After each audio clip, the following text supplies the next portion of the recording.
ನಮಸ್ಕಾರ. ವಿಶೇಷ ಕಾರ್ಯಕ್ರಮಕ್ಕೆ ಸ್ವಾಗತ. ಚುನಾವಣಾ ದಿನಾಂಕ ಘೋಷಣೆಯ ನಂತರ ಮೂರೂ ಪಕ್ಷಗಳು ಪ್ರಚಾರ, ಮಾತಿನ ಭರಾಟೆ, ಆರೋಪ ಪ್ರತ್ಯಾರೋಪ ತಾರಕಕ್ಕೆ ಏರ್ತಾ ಇದೆ. ಅದರಲ್ಲೂ ಕೂಡ ಒಂದು ಹೆಜ್ಜೆ ಮುಂದೆ ಹೋಗಿರುವಂತಹ ಸಿಎಂ ಸಿದ್ದರಾಮಯ್ಯ ಹಾಗೂ ಮಾಜಿ ಸಿಎಂ ಕುಮಾರಸ್ವಾಮಿ ಮಧ್ಯೆ ಅಪ್ಪನಾಣೆ ರಾಜಕೀಯ ಜೋರಾಗಿ ನಡೀತಾ ಇದೆ. ಕುಮಾರಸ್ವಾಮಿ ಅವರ ಅಪ್ಪನಾಣೆಗೂ ಸಿಎಂ ಆಗಲ್ಲ ಅಂತ ಸಿಎಂ ಪದೇ ಪದೇ ಹೇಳ್ತಿದ್ದಾರೆ. ಇದಕ್ಕೆ ಕುಮಾರಸ್ವಾಮಿ ಕೂಡ ತಿರುಗೇಟು ನೀಡಿದ್ದಾರೆ. ನಮ್ಮ ಅಪ್ಪನಾಣೆ ಏನ್ ಮಾಡೋದು, ಅವರಪ್ಪ ಇಲ್ವಾ, ಅವರಪ್ಪನ ಆಣೆ ಮಾಡ್ಲಿ ಅಂತ ಸವಾಲು ಹಾಕಿದ್ದಾರೆ. ಇದರ ಮಧ್ಯೆ ಬಿಜೆಪಿ ಸಂಸದ ಪ್ರಹ್ಲಾದ್ ಜೋಶಿ ನಾವೇನು ಕಡಿಮೆ ಅನ್ನೋ ಹಾಗೆ ಸಿಎಂ ಆಣೆ ನಾವೇ ಈ ಬಾರಿ ಅಧಿಕಾರಕ್ಕೆ ಬರುವುದು ಅಂತ ಹೇಳ್ತಿದ್ದಾರೆ. ಒಟ್ಟಿನಲ್ಲಿ ರಾಜಕೀಯ ಪ್ರಚಾರದ ನಡುವೆ ಅಪ್ಪನಾಣೆಯ ಮಾತು ಜೋರಾಗಿ ನಡೀತಿದೆ.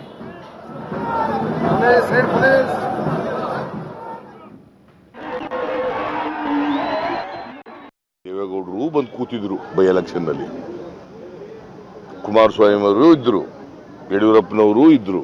ದೇವೇಗೌಡರು 10 ದಿನ ಇಲ್ಲೇ ಕೂತ್ಕೊಂಡು 10 ಕರೆದು ಎಲ್ಲ ಮಾಡಿದ್ರು. ಆದರೂ ಕೈ ಬಿಡ್ಲಿಲ್ಲ ಚಾಮುಂಡೇಶ್ವರಿ ಕ್ಷೇತ್ರದ ಜನ. ಈಗಲೂ ಕೂಡ ನನಗೆ ಕೈ ಬಿಡಲ್ಲ. ಅವ್ರ ಆಶೀರ್ವಾದ ಇದ್ದೇ ಇದೆ ನನಗೆ. ಈಗಲೂ ಹೇಳ್ತೀನಿ ಅವ್ರ ಅಪ್ಪಣೆ ಗೆಲ್ಲಲ್ಲ. ಅವರ ಅನುಭವನ ಪಾಪ ಹೇಳ್ತಾ ಇದ್ದಾರೆ. ಅವ್ರು ಹೇಳಿದ್ದಾರಲ್ಲ, ಅವ್ರ ಅಪ್ಪನಾಣೆ ಕುಮಾರಸ್ವಾಮಿ ಗೆಲ್ತಾನೇನ್ರಿ ಅಂತೇಳಿ. ನಿಂತ್ಕೊಳ್ಳಿ ಚಾಮುಂಡೇಶ್ವರಲ್ಲಿ, ನಿಮ್ಮ ಅಪ್ಪನಾಣೆ ನೋಡೋಣಂತೆ. ನಮ್ಮ ಅಪ್ಪನಾಣೆ ಇರಲಿ, ನಿಮ್ಮ ಅಪ್ಪನಾಣೆ ಏನಾಗುತ್ತೆ ಚಾಮುಂಡೇಶ್ವರಿ ಕ್ಷೇತ್ರದಲ್ಲಿ ನೋಡೋಣಂತೆ. ನಮ್ಮ ಅಪ್ಪನಾಣೆ ಹೇಳ್ತಿರಲ್ಲ ಪದೇ ಪದೇ. ಪಾಪ ಅವ್ರು ಯಾರು ನೆನ್ನೆ ನಮ್ಮ ಕಾರ್ಯಾಧ್ಯಕ್ಷರು ಪಾಟೀಲ್ರು ಬಾದಾಮಿಯಿಂದ ನಿಲ್ಲಿಸ್ತೀವಿ ಅಂತ ಹೇಳಿದ್ದಾರೆ. ಬರಲಿ, ಬಾದಾಮಿಗೂ ತಯಾರಾಗಿದ್ದೇವೆ. ಉತ್ತರ ಕರ್ನಾಟಕದಲ್ಲಿ ಜನತಾದಳದ ಬೇಸಿಲ್ಲ ಅಲ್ವೇ ಅವ್ರ ಲೆಕ್ಕಾಚಾರದಲ್ಲಿ? ಯಾವುದೋ 3-4 ಜಿಲ್ಲೆ ಹೇಳ್ತಾರಲ್ವೇ. ಬಾದಾಮಿಗೆ ಬರಲಿ, ತಯಾರಾಗಿದ್ದೇವೆ. ಚಾಮುಂಡೇಶ್ವರಿ ಅಷ್ಟೇ ಅಲ್ಲ, ಬಾದಾಮಿ ವಿಧಾನಸಭಾ ಕ್ಷೇತ್ರದಲ್ಲೂ ಜನತಾದಳ ಸಿದ್ದರಾಮಯ್ಯನವ್ರನ್ನ ಎದುರಿಸ್ತಕ್ಕಂಥ ಶಕ್ತಿ ಇಟ್ಟಿದ್ದೇವೆ. ಇಲ್ಲಿ ಬಾದಾಮಿಲೂ ಅಷ್ಟು ಸುಲಭ ಇಲ್ಲ ಅಂತ ಕೊಟ್ಟಿದ್ದಾರೆ ರಿಪೋರ್ಟ್ನ. ಅವರ ಅಪ್ಪನಾಣೆ ಮುಖ್ಯಮಂತ್ರಿ ಆಗಲ್ಲ, ಅವರ ಅಪ್ಪನಾಣೆ ಚುನಾವಣೆಯಲ್ಲಿ ಸೋಲ್ಸೋಕ್ಕಾಗಲ್ಲ. ಮಾತ್ಗೂ ಅವರ ಅಪ್ಪನಾಣೆ ನಿಮ್ಮಪ್ಪನ ಮೇಲೆ ಯಾಕೆ ಹೇಳ್ರಿ? ಹಣೆ ಹಾಕೋದಿದ್ರೆ ಪದೇ ಪದೇ ನಮ್ಮ ಅಪ್ಪದ್ರ ಮೇಲೆ ಯಾಕೆ ಹಾಕ್ತೀರಿ ಹಣೆನ? ಯಾಕೆ ನಿಮ್ಮ ಅಪ್ಪ ಇಲ್ವಾ ಹಣೆ ಹಾಕೋಕ್ಕೆ? ನಿಮ್ಗೆ ಅಡ್ರೆಸ್ ಇಲ್ವಾ? ಪದೇ ಪದೇ ಒಂದು 100 ಬಾರಿ ಆಗಿದೆ ಅವರ ಅಪ್ಪನಾಣೆ. ಈಗ ನನಗೆ ಡೌಟ್ ಶುರುವಾಗಿದೆ. ಈಗ ಇವ್ರ ಅಪ್ಪನೇ ಇಲ್ವಾ ಅಂತ ಹೇಳಿ ಅವರು ಸಿದ್ದರಾಮಯ್ಯನವರು ಏನು ಹೇಳ್ತಿದ್ದಾರಲ್ಲ, ಅವರವರು ಏನು ಅಸಭ್ಯವಾಗಿ ಅವರಪ್ಪನ ಆಣೆಗೆ ಬರಲ್ಲ, ಇವರಪ್ಪನ ಆಣೆಗೆ ಬರಲ್ಲ. ನಾನು ಹೇಳ್ತೀನಿ, ಅವರ ಆಣೆಗೂ ಸಿದ್ದರಾಮಯ್ಯನವರ ಮೇಲೆ ಆಣೆ ಇಟ್ಟು ಹೇಳ್ತೇನೆ, ಭಾರತೀಯ ಜನತಾ ಪಾರ್ಟಿ ಅಮಿತ್ ಶಾ ನೇತೃತ್ವದಲ್ಲಿ ಬಂದೇ ಬರ್ತದೆ. ಯಾಕಂದ್ರೆ ಅವ್ರ ತಂದೆ ಹೆಸರನ್ನ ತೆಗೆದುಕೊಂಡು ನಾವು ಸಣ್ಣವನಾಗಲಿಕ್ಕೆ ಇಷ್ಟಪಡೋದಿಲ್ಲ. ಅವರ ಮೇಲೆ ಆಣೆ ಮಾಡಿ ಹೇಳ್ಬೋದು, ಬೇಕಾದ್ರೆ ಭಾರತೀಯ ಜನತಾ ಪಾರ್ಟಿ ಬರ್ತದೆ. ಎಸ್, ಇದು ರಾಜಕೀಯ ಮುಖಂಡರ ಅವರಪ್ಪನಾಣೆ ಇವರಪ್ಪನಾಣೆ ರಾಜಕೀಯ ನಡೀತಾ ಇರುವಂತಹದ್ದು. ಆಣೆಯ ಪ್ರಮಾಣಕ್ಕೆ ತನ್ನದೇ ಆದಂತಹ ಪ್ರಾಮುಖ್ಯತೆ ಇದೆ, ತನ್ನದೇ ಆದಂತಹ ಮಹತ್ವ ಇದೆ. ಮನೆಯಲ್ಲಿ ಏನಾದರೂ ತಪ್ಪು ಮಾಡಿದ್ರೆ ಮನೆ ಹಿರಿಕರು ಹೇಳ್ತಾರೆ ಆಣೆ ಪ್ರಮಾಣ ಮಾಡಿ ಹೇಳು ಅಂತ.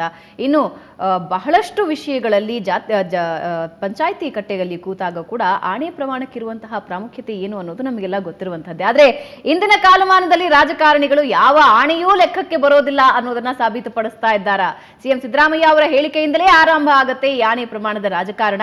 ಈ ಕುರಿತಾಗಿ ನಮ್ಮೊಂದಿಗೆ ಮಾತನಾಡೋದಕ್ಕೆ ಅತಿಥಿಗಳಿದ್ದಾರೆ. ಮೊದಲಿಗೆ ಕಾಂಗ್ರೆಸ್ ವಕ್ತಾರರಾದಂತಹ ನಟರಾಜ್ ಗೌಡ್ರು ನಮ್ಮನ್ನ ಜಾಯ್ನ್ ಆಗಿದ್ದಾರೆ. ಸರ್ ನಮಸ್ಕಾರ, ಕಾರ್ಯಕ್ರಮಕ್ಕೆ ಸ್ವಾಗತ. ನಮಸ್ತೆ. ಜ್ಯೋತಿಷಿಗಳಾದಂತಹ ವಿದ್ವಾನ್ ಪಂಡಿತಾರಾಧ್ಯ ಅವರು ನಮ್ಮ ಜೊತೆ ಇದ್ದಾರೆ. ಸರ್ ನಮಸ್ಕಾರ, ಕಾರ್ಯಕ್ರಮಕ್ಕೆ ಸ್ವಾಗತ. ನಟರಾಜ್ ಅವರೇ, ಆಣೆ ಪ್ರಮಾಣದ ರಾಜಕಾರಣ ಎಲ್ಲಿಗೆ ಬಂದು ನಿಂತಿದೆ ಸರ್? ಆಣೆ ಅಥವಾ ಅಪ್ಪನಾಣೆನೋ ದೇವರಾಣೆನೋ ಏನೇ ಆಣೆ ಮಾಡಿದ್ರು ಕೂಡ ಜನ ಹೆದರ್ತಾರೆ. ಇವತ್ತಿಗೂ ಜನ ಹೆದರ್ತಾರೆ. ಆದ್ರೆ ರಾಜಕಾರಣಿಗಳಿಗೆ ಅದೇ ಯಾವುದು ಲೆಕ್ಕಕ್ಕಿಲ್ಲ ಅಂತ ಅನ್ಸುತ್ತೆ. ಪ್ರಮುಖವಾಗಿ ಸಿಎಂ ಅವರಿಗೆ ಅದು ಲೆಕ್ಕಕ್ಕಿಲ್ವೇನೋ? ಅವರ ಅಪ್ಪನಾಣೆ ಈ ಒಂದು ವಿಷಯ ಚರ್ಚೆಗೆ ಬರ್ತಾ ಇರೋದೇ ಒಂದು ದೊಡ್ಡ ಸೋಜ್ಗ.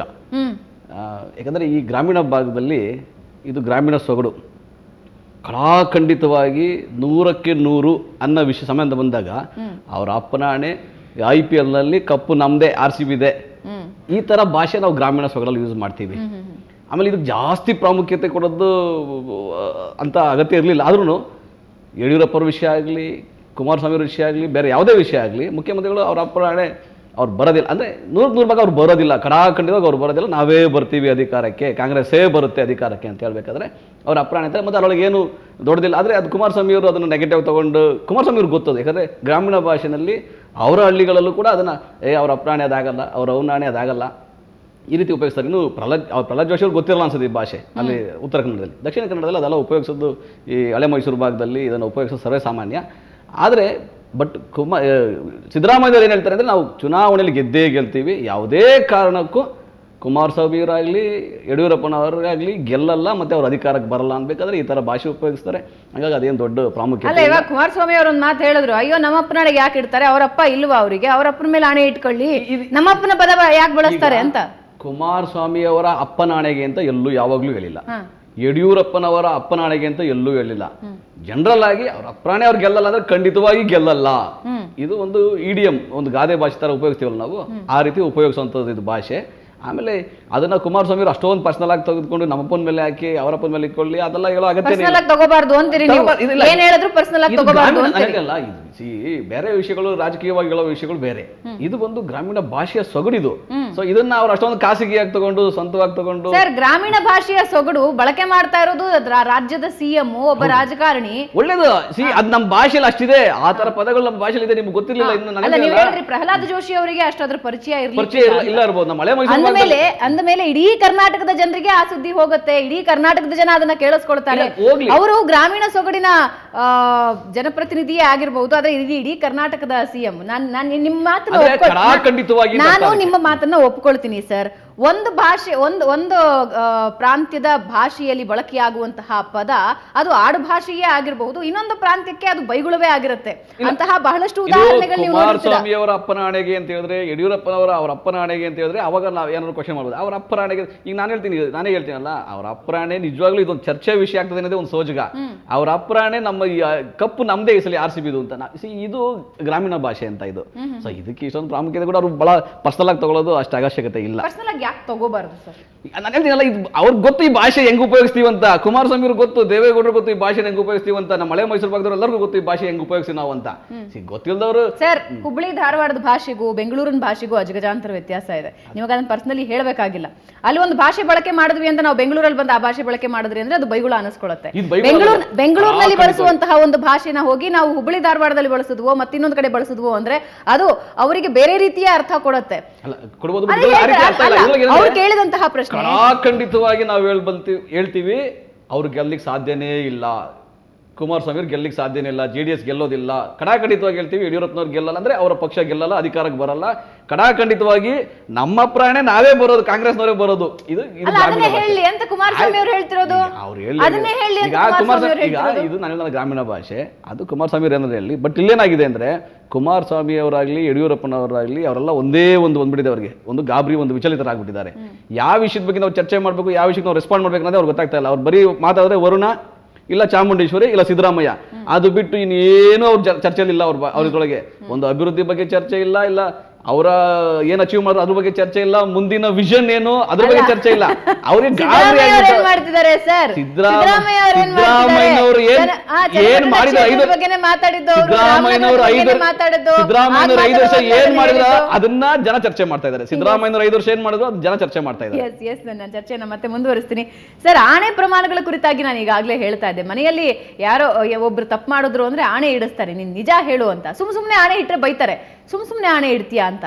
ಈ ಪಂಚಾಯಿತಿ ಮಾಡುವಾಗ ಯಾರು ತಪ್ಪು ಮಾಡಿದ್ದಾರೆ, ಯಾರು ಸರಿ ಮಾಡಿದ್ದಾರೆ ಅಂತ ದೇವರ ಮೇಲೆ ಪ್ರಮಾಣ ಮಾಡುವಂಥದ್ದು. ಈ ಹಿಂದೆ HDK ಮತ್ತೆ ಯಡಿಯೂರಪ್ಪ ಅವರು ಹೋಗಿ ಮಂಜುನಾಥನ್ ಮೇಲೆ ಆಣೆ ಮಾಡಿದಾಗ ಇಬ್ರು ಕೂಡ ಅಧಿಕಾರಕ್ಕೆ ಅದೇ ಕಾರಣಕ್ಕೆ ಬರಲಿಲ್ಲ, ಸುಳ್ಳು ಆಣೆ ಪ್ರಮಾಣ ಮಾಡಿದ್ರು ಅಂತ ಕೂಡ ಜನ ಮಾತಾಡ್ಕೊಳ್ತಾರೆ.